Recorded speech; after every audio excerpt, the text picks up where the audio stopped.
Family businesses are the lifeline of Asia, with some lasting for many generations. But the world is changing. Can they evolve with the times? For the past few weeks on Managing Asia, we've been bringing you a special series focused on the next generation. Today we showcase a family from Thailand who is taking the business to new heights.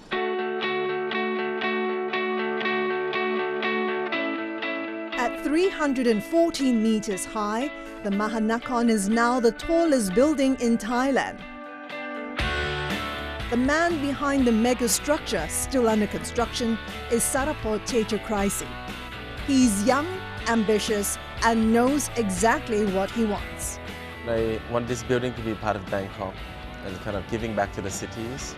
And that reflects the name of the buildings, Mahanakhon. It's actually the name of Bangkok in Thai. And it's mean the great cities. Architecturally, it's unique because it has a 5-meter spiral carving along its entire length. Looking at the design, was it an engineering and construction challenge just to complete it? It's very, very challenging. Much more challenging than when I saw on the paper before I start building it. To create this pixelated, what we call, every floor of the 77 floors are different. So it's extremely, very, very complicated building to build. How much are we talking about building this entire project? Including everything, it's in excess of $500 million. Techakraisri comes from a family of builders, a name synonymous with mass market developments. But the second generation didn't immediately follow in the footsteps of his parents. He became an analyst in asset management and marketing research before starting his own property firm, Pace Development, in 2004. My parents has been in the business over the past 30 years, and so I grew up with it. They built a lot, and to see physical buildings getting built one after the others, and also seeing the company grows, from knowing most of the employees until knowing them all. It's quite inspiring things for me. Give me an excitement to start doing something of my own. The 37-year-old CEO is focusing on one thing: high-end luxury. We're focusing on the highest segment and just concentrate on that and try to be the best we can. Though relatively new to the property game, he's already making a name for himself as the developer to watch. I like to be different, and in business sometimes that means it's a good thing, not always, but in this case it's proved to be quite useful. I was driving around the cities, as we grow up, and wondering why everything looks the same.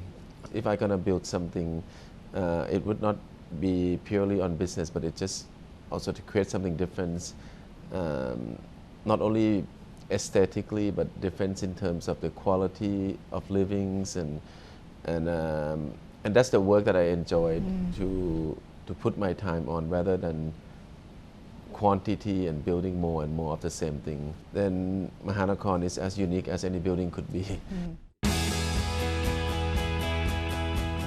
Immaculately dressed with manners of a gentleman, Techakraisri's love for architecture is apparent. He got Ole Shirin to design Mahanakhon, the same architect who partnered with Rem Koolhaas to design CCTV headquarters in Beijing. When you listed the company in 2013, the company has yet to turn profitable. Is this project, is this development going to push you firmly into the black? Definitely. When it finished, we already 70% sold, and we keep about 30% to be sold when the building is actually complete. And that's when we start recognize the revenue, and then the company would be making a very good amount of profits. So we're standing here on the 67th story, very high, good view. Are you scared of heights? I'm very afraid of heights, but with this view, it's worth it.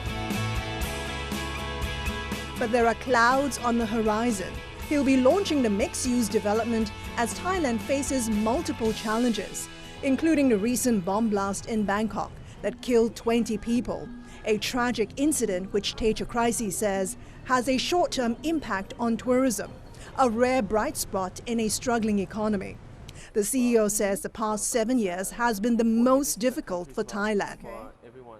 not only economically, it's politically, and everything's around Thailand in the past 7 years. It's the most challenging time, I would say, in the past 20 years of Thailand. So to introduce the tallest building, the biggest project at that time was very, very challenges. But you're still going ahead with it?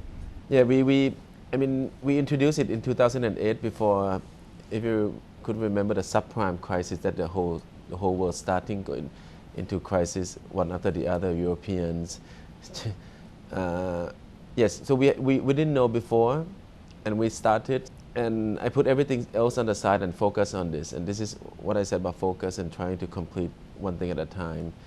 We delayed the beginnings because of this crisis, but myself and my families, we are very proud to say that there's never single development that we do that never finished.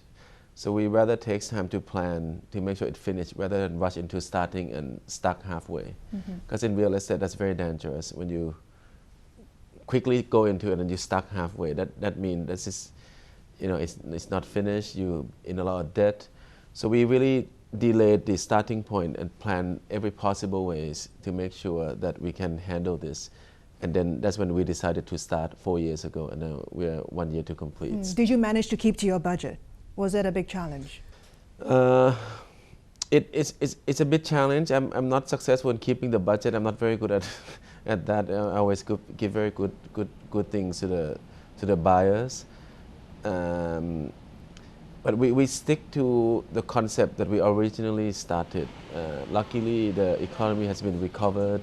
We've been able to increase some of the prices to cover for the extra expenses from the project being prolonged. But 100% of the original concept has been kept. And it proved to be very fruitful now that market is ready for it. There are 5 to 7 different bigger scale projects that are coming on the line, but it's going to take them 6 years to be where I am now. So I'm actually the first one that's going to be finished. But just to be clear, the Mahanakhon will be profitable for you? Yes, it would be very profitable for us, for the company. Well, given all the uncertainty surrounding Thailand right now, as a high-end developer, are you now holding back on future projects? Are you thinking twice about taking on any new big projects? Not really. Again, coming back to being focused, we just launched a new project, quite the size of 50 stories, luxury residences by the Lumpini Park 4 months ago, and we sold out at the highest price within 1 week. So the top end of the market is still very strong. We actually create there is still demand there. We actually create that market.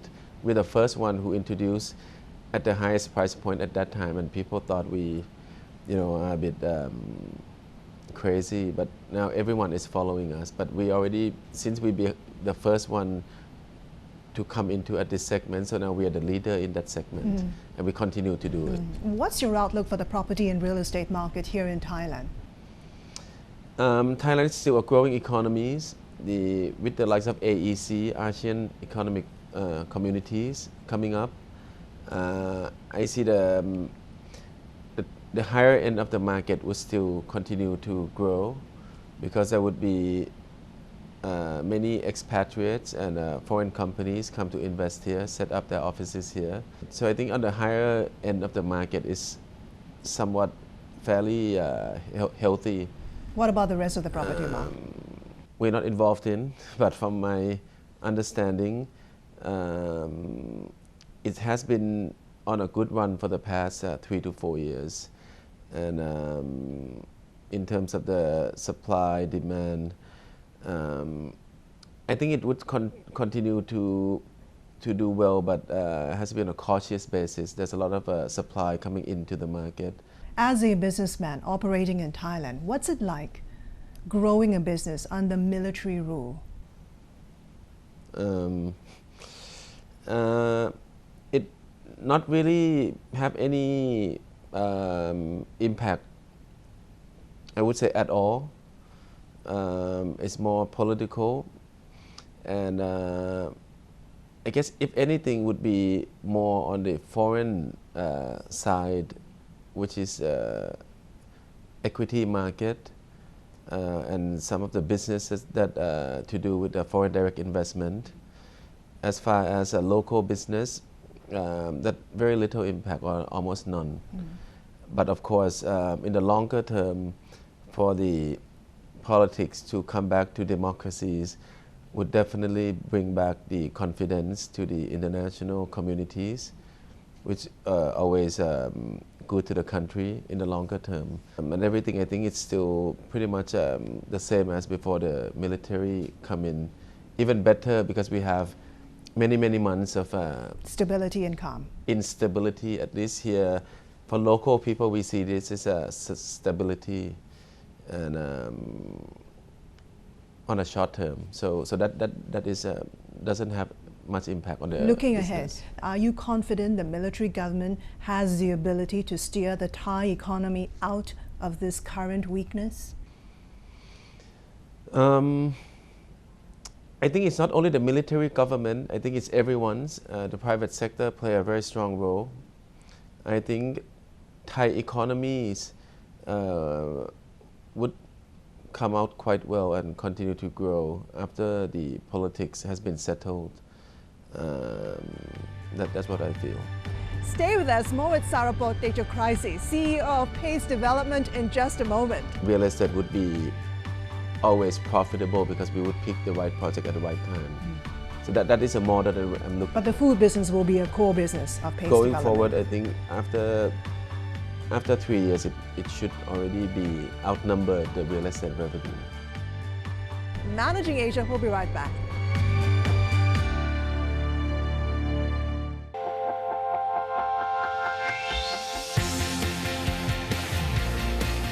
Sorapoj Techakraisri, the second generation of a prominent property family in Thailand, is shaking things up in the luxury real estate sector.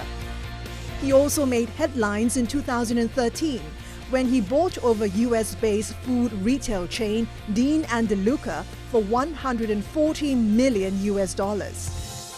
It's a bit unplanned, really. If you asked me 4 years back, I'm not really a food person.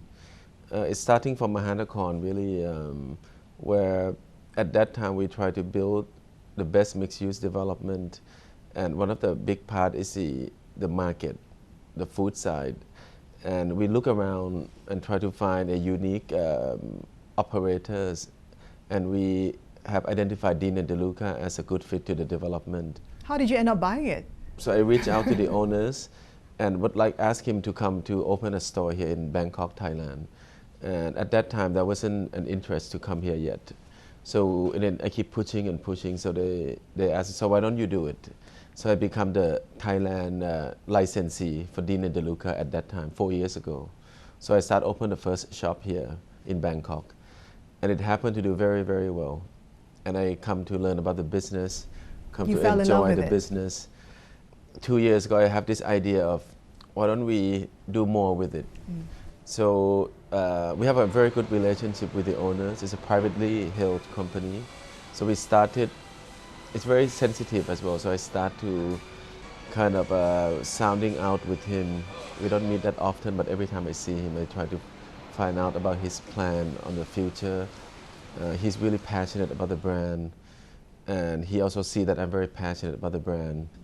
And in the end, we closed a deal on breakfast at his hometown in the US. You still remember? Yeah, very well. Why get into a retail food chain? Was it to counter your real estate business, which is highly cyclical, highly volatile, and can be intensely competitive?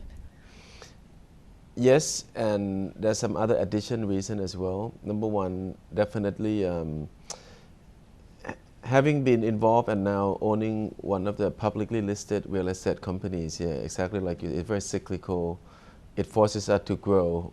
Although if we see the economy cannot support the growth, we have to do it. And that's something that we have been through it, and it hasn't proved to be the answer. So we try to find a sustainable business where it can continue to grow on a more longer term, and food is one of them. Food is, in combination, still one of the largest industry in the world. So that's what I see as an opportunity. So that's why I decided to come into this business. Let's talk about you, because all your years of training have been in property and real estate. What do you know about running a food and retail business? After a while in the business and now 8 months into owning that business, I've been back to the U.S. about 7 times in the past 7 months. Very long trip. In retail, it's half real estate. Mm-hmm. It's really important on where you are and when you are and what is a rental like, which is varies across the United States, across the world, different cities, different street. It almost like picking a plot of land to put in development. So that bit I'm quite familiar, which is very, very important. That's half of the success of the retail. Any retail is the locations. So that bit happened to be quite handy that I have very good experience with that. The other half is just operations, that there's so many talents, people out there, and with the brand that we have, we already interviewed more than 70 very, very powerful and capable candidates mm-hmm. that are going to join us just because they like the brand, they like the opportunities. So on that front, the strategy was to get a good and experienced people that knows what they're doing, and then we would be looking at it on the bigger pictures, and also I would be personally involved in all the real estate decision for the brand. And you have very ambitious plans for Dean & DeLuca. You plan to open 500 stores worldwide, and you plan to list Dean & DeLuca on the US Stock Exchange to help you do that. Have you decided the timing of the IPO? What size float are you looking at? It was very early stages. We haven't really gone into that level of details. It's just that we have been approached by, it's actually not really it's not my plan when I acquired the brand, but we have been approached by so many investment banks to, it's very, very positive things as well for me to